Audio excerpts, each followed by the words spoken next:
નામ જોગ એટલા માટે નથી કેવું કે મારે ખરેખર પટ્ટો નથી ઉતારવો, બાકી ઉતારીને બતાવું વટકે સાથ.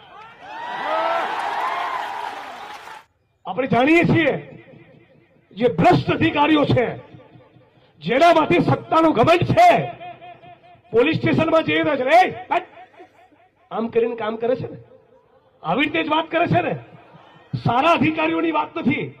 જે બદતમીઝ છે, જે ભ્રષ્ટાચારી છે, જેને રૂપિયા છાપવા છે, જેને વહીવટો કરવા છે, જેને જુગાર અને દારૂ અને ડ્રગ્સમાંથી કમાવું છે, એ સત્તાના નશામાં હોય છે.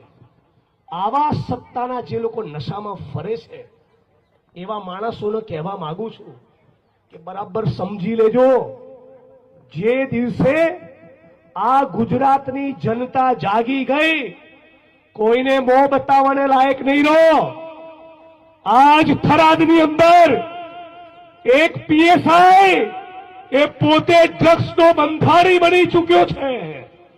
દાપણ કરવાઓ છો આજ થરાદની અંદર છે કે નહીં ભાઈ? જાણો છો ને?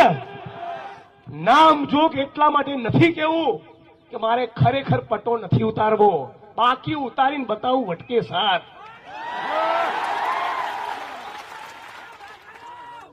અને કહું છું, પટ્ટા ખોટું કરનારા ધારાસભ્યના પણ ઉતરે, કાયદાનું કુંડાળું તોડે તો વડગામના ધારાસભ્યના પણ પટ્ટા ઉતરે અને હર્ષભાઈ સંઘવીના પણ ઉતરે.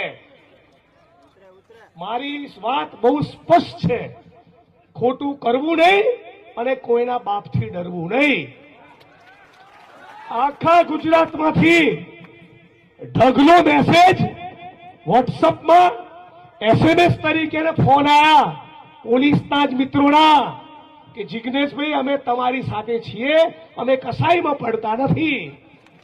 મરચા એમને જ લાગ્યા છે જેમણે ખોટા ધંધા કર્યા છે.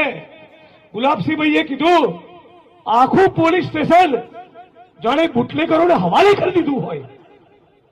આ બેન દીકરીઓ માતાઓ શિવનગરની સતત વર્ષો સુધી કહેતી રહી કે અમારા વિસ્તારમાં ગાંજો આવે છે, બંધ કરાવો.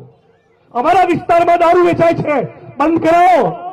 અમારા બાળકો ડ્રગ્સના રવાડે ચડ્યા, બંધ કરાવો. તમે એક વાત એમને નહીં માની, ત્યારે મારે પોલીસ સ્ટેશન આવવું પડ્યું હતું. આજે તમે બધા થરાદવાસીઓ કહો છો કે 80% બંધ થઈ ગયું. હજી તમે નથી કહી શકતા કે 100% બંધ થયું.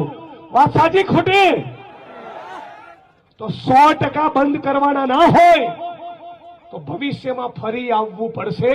એ પણ ડંકાની ચોટ ઉપર કહું છું. અને મારી વાતનો હું રિપીટ કરીશ. પોલીસના જે પણ પ્રમાણિક, ઈમાનદાર, નિષ્ઠાવાન, રાષ્ટ્રની અને ગુજરાતની સેવા કરનારા, થરાદની સેવા કરનારા મિત્રો છે, એને હું આજ મંચ ઉપરથી સેલ્યુટ કરું છું, વંદન કરું છું. પણ ભ્રષ્ટાચાર કરી તમે તમારી લાંચ વૃત્તિના કારણે કોઈક બહેનોને વિધવા કરો.